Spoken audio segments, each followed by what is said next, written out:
اچھا میر صاحب، ایک شکایت عام ہے، سڑکیں بہت زیادہ ٹوٹ جاتی ہیں ان بارشوں میں، کیا وجہ ہے؟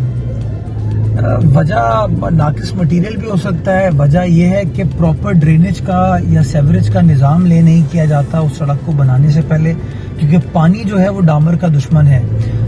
میں اس تنقید سے بالکل اتفاق کرتا ہوں کہ اس وقت شہر کی جو سڑکیں ہیں حالیہ بارشوں کے بعد اس کی بہت بری صورتحال ہے، اور لوگ بار بار مجھے کہتے ہیں کہ یہ آپ سڑک نہیں بنا رہے. میں لوگوں کو صرف یہ گزارش کرنا چاہوں گا کہ بارش کے سیزن میں اگر آپ پھر سڑکوں کی تعمیر کریں گے تو ایک پرابلم ہو جائے گا اگین اس کوالٹی کے اوپر. تو ہم ویٹ کر رہے ہیں، جیسی بارش کا سیزن ختم ہوتا ہے اس کی پروکیورمنٹ سٹارٹ کر دیں گے، اور جو کے ایم سی کی سڑکیں ہیں، شہر کی بڑی شاہراہیں ہیں، ان شاہراہوں کو کلیئر کرنے کے لیے کام انشاءاللہ بارش کے سیزن کے بعد مکمل کر دیا جائے گا.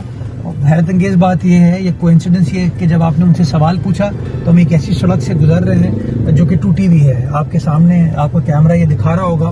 اب بدقسمتی ہے، جو شخص اس سڑک سے گزرے گا وہ یہ کہے گا جی میئر صاحب نے کام نہیں کیا. اب میں ان کو کیسے بتاؤں کہ اس سڑک میئر صاحب کے دائرہ کار میں نہیں ہے، یہ متعلقہ ٹاؤن ہے جس کی ذمہ داری ہے اس سڑک کو مینٹین کرنا، لک آفٹر کرنا. انفیکٹ یہ جو پارکنگ مافیا کی بھی بار بار تذکرہ کیا جاتا ہے، یہاں پہ آپ دیکھ رہے ہیں جو پارکنگ وغیرہ بھی ہوئی ہے، یہ کے ایم سی کی اجازت سے نہیں ہوتی، یہ بھی متعلقہ ٹاؤن اس بات کی اجازت ان کو دیتا ہے ان اندرونی گلیوں میں.